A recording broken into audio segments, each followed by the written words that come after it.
Hello, welcome to another video.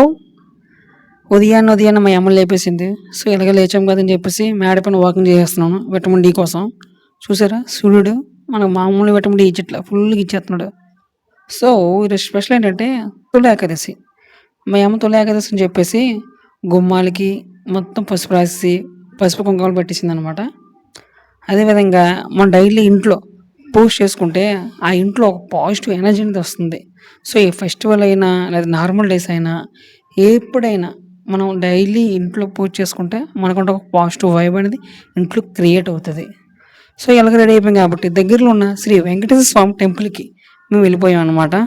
అక్కడ crowd అయితే మామూలుగా లేదు. చూసేయండి, నేను కూడా చూపించేస్తున్నాను మీకు. మనకి క్యూరియాసిటీ ఆగదు కదా, అడిగేసాను మా అమ్మని, అమ్మ ఈ తొలి ఏకాదశి స్పెషాలిటీ ఏంటి అమ్మ అని. మా అమ్మ చెప్పింది, ఈ తొలి ఏకాదశి రోజున ఆ మహావిష్ణు 4 నెలల పాటు యోగ నిద్రలోకి వెళ్తారు. సో ఈ 4 నెలల పాటు ఈ భూలోకాన్ని తీసుకోవాల్సిన రెస్పాన్సిబిలిటీస్ అన్ని డిఫరెంట్ గాడ్స్ అనేవారు టేక్ ఓవర్ చేస్తారు అని చెప్పింది. సో అందుకే మనం ఈ 4 నెలల పాటు డిఫరెంట్ పండుగలు జరుపుకుంటాం. గురు పౌర్ణమని, కృష్ణాష్టమని, వినాయక చవితి, దేవి నవరాత్రులు, దీపావళి అని పండుగలు జరుపుకుంటాం. వైకుంఠ ఏకాదశి రోజున ఈ యోగ నిద్ర అనేది కంప్లీట్ అవుతుంది. తిరిగి మహావిష్ణువు ఈ భూలోక బాధ్యతల్లో నిర్వహిస్తారనమాట.